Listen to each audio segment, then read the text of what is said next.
বারাসাতে জাল নথি কাণ্ডে এবার মুহুরীকে গ্রেফতার করা হলো। বারাসাত আদালতের মুহুরী গ্রেফতার হয়েছেন। আর এর আগেও কিন্তু মুহুরী পরিচয়ে জাল নথি কাণ্ডে গ্রেফতার করা হয়েছিল সমীর দাস নামে এক ব্যক্তিকে।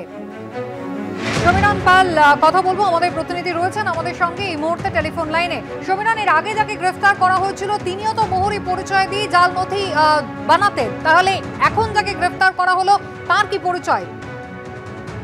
দেখো, গতকাল রাতে কুসুমিতা রহরা থানা এলাকা থেকে দিবাকর বিশ্বাস নামে একজনকে গ্রেফতার করা হয়েছে এবং পুলিশ যেটা জানাচ্ছে সমীর দাসের ঘনিষ্ঠ সহযোগী এবং যে সমস্ত নথি তৈরি করা হতো সেই নথি তৈরিতে সমীর দাসকে সাহায্য করতো। যেমন গতকাল কৌশিক মণ্ডল গ্রেপ্তার হয়েছিল, চন্দন চক্রবর্তী গ্রেপ্তার হয়েছে, ঠিক সেরকমই একজন সহযোগী দিবাকর বিশ্বাস, তার বাড়ি রহরা থানা এলাকায়, তাকে গ্রেপ্তার করা হয়েছে এবং তাকে আজকে বারাসাত আদালতে পেশ করা হবে। আদালতে নিজেদের হেফাজতে চেয়ে আবেদন জানাবে পুলিশ। এই দিবাকর বিশ্বাসও বারাসাত আদালতে মুহুরীর কাজ করতে বলে প্রাথমিক জেলায় পুলিশকে জানিয়েছে। এখন পুলিশ যেটা জানাচ্ছে সেটা একেবারে খতিয়ে দেখা হবে যে কিভাবে মুহুরীর কাজ করতো, কারণ এর আগে তুমি জানো যে এই মূল অভিযুক্ত সমীর দাস বারাসাত আদালতে মুহুরীর কাজ করতো, কিন্তু তার কোনো লাইসেন্স ছিল না বলে পুলিশ প্রাথমিকভাবে জানতে পেরেছে এবং পশ্চিমবঙ্গ ল ক্লার্ক অ্যাসোসিয়েশনের পক্ষ থেকে দাবি করা হয় যে সমীর দাস তাদের কোনো সদস্য নয়।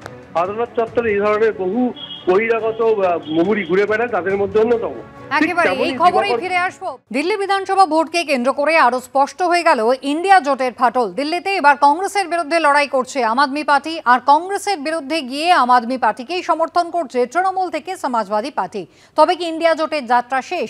জল্পনা জোরালো করে কংগ্রেস মুখপাত্র পবন খেরা স্পষ্টই জানিয়েছেন ইন্ডিয়া জোট ছিল লোকসভা ভোটের জন্য। অন্যদিকে জোট ভাঙার দায় কংগ্রেসের ঘাড়েই চাপাচ্ছে তৃণমূল। দিল্লির বিধানসভা ভোটে কংগ্রেসের বিরুদ্ধে লড়াই করছে আম আদমি পার্টি, আর সেই লড়াইয়ে আম আদমি পার্টিকে সমর্থন করছে তৃণমূল থেকে সমাজবাদী পার্টি। অর্থাৎ কার্যত কংগ্রেসকে ভোট না দিয়ে আম আদমি পার্টিকে ভোট দেওয়ার আহ্বান জানাচ্ছে মমতা বন্দ্যোপাধ্যায় এবং অখিলেশ যাদবের দল। এই প্রেক্ষাপটে রাজনৈতিক মহলে প্রশ্ন উঠছে, তাহলে কি লোকসভা ভোটের সঙ্গে সঙ্গে ইন্ডিয়া জোটের যাত্রা শেষ? এখন লড়াই বিজেপি বিরোধী শিবিরের ভেতরেই, একদিকে কংগ্রেস আরেকদিকে বাকিরা। জল্পনার উস্কে দিয়েছে কংগ্রেসের জাতীয় মুখপাত্র পবন খেরার মন্তব্য। लोकसभा चुनाव के लिए था गठबंधन, बिल्कुल ठीक बोल रहे हैं। वो जो इंडिया गठबंधन था वो लोकसभा चुनाव के लिए राष्ट्रीय स्तर पर अलग अलग राज्यों की परिस्थिति के हिसाब से जो दल हैं, कांग्रेस हो या क्षेत्रीय दल हो, वो निर्णय लेते हैं कि हमें इकट्ठे लड़ना है या अलग लड़ना है। গত বছরের লোকসভা ভোটে বিজেপি বিরোধী দলগুলোর মধ্যে সবথেকে বেশি আসনে জিতেছিল কংগ্রেস, ৯৯টি। কিন্তু হরিয়ানা এবং মহারাষ্ট্রে কংগ্রেসের ভরাডুবির পর থেকেই কংগ্রেসের নেতৃত্ব নিয়ে আপত্তি তুলতে শুরু করে তৃণমূল সহ একাধিক বিরোধী দল। সদ্য শেষ হওয়া সংসদের শীতকালীন অধিবেশনের গোটাটায় কংগ্রেসের সঙ্গে দূরত্ব বজায় রেখেছিল তৃণমূল। সেই সঙ্গে মমতা বন্দ্যোপাধ্যায়কে ইন্ডিয়া জোটের নেত্রী করার দাবিতে সোশ্যাল মিডিয়ায় সরব হন তৃণমূল নেতা নেত্রীদের একাংশ। আম আদমি পার্টি তো সরাসরি কংগ্রেসকে ইন্ডিয়া জোট থেকে বাদ দেওয়ার দাবি তোলে। इंडिया गठबंधन के जो और भी घटक दल हैं उनसे हम लोग मांग करेंगे कि कांग्रेस को इंडिया गठबंधन से अलग करें। দিল্লির বিধানসভা ভোটে কংগ্রেসের বিরুদ্ধে লড়াইয়ে নামা সেই আম আদমি পার্টিকে এবার সমর্থন করল তৃণমূল। বুধবার সোশ্যাল মিডিয়ায় এর জন্য তৃণমূলকে ধন্যবাদ জানান অরবিন্দ কেজরিওয়াল। এর আগে সমাজবাদী পার্টির প্রধান অখিলেশ যাদবও কেজরিওয়ালের দলকে সমর্থন করার কথা ঘোষণা করেছেন। যে উদ্ধব ঠাকরে মহারাষ্ট্রের বিধানসভা ভোটে কংগ্রেসের সঙ্গে জোট বেঁধে লড়েছিলেন, তিনিও দিল্লিতে কেজরিওয়ালের সমর্থনে প্রচার করতে পারেন বলে সূত্রের খবর। কিন্তু ইন্ডিয়া জোটে আচমকাই আড়াআড়ি বিভাজন কেন? সেই দায় প্রত্যাশিতভাবেই কংগ্রেসের উপর চাপিয়ে তীব্র আক্রমণ করেছে তৃণমূল।